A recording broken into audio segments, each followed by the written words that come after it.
Here's a quick tutorial how to restore from iCloud backup on iPhone 17 Pro. If you have already set up your phone, so you can go to the settings, and here in our Apple account, we can use the use of another Apple device or we can sign in manually.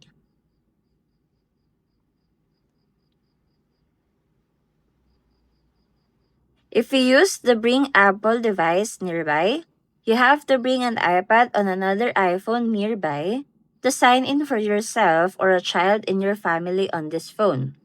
It requires iOS 17, iPad OS 17, or later on both devices. Or we can sign in manually where we have to enter our own email account,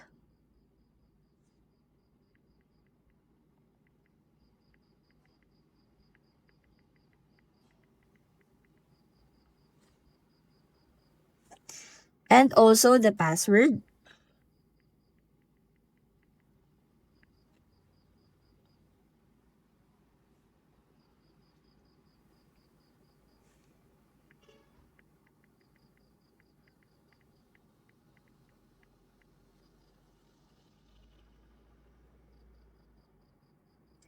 And it will send an Apple account verification code on your other device.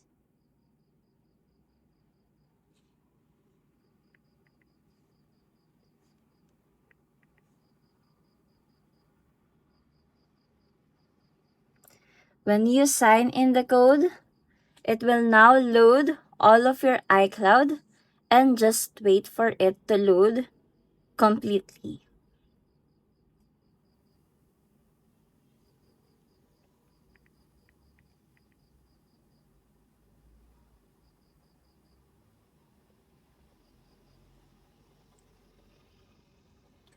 The restore can take a few minutes or even hours depending on your internet speed and backup size.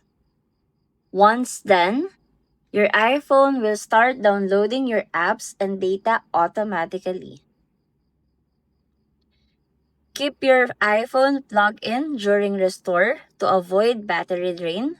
You have to stay connected to the Wi-Fi the entire time, or you can check the progress under settings and then go to iCloud and iCloud backup. And that's it. Your iPhone 17 Pro is now fully restored just like your old phone but better.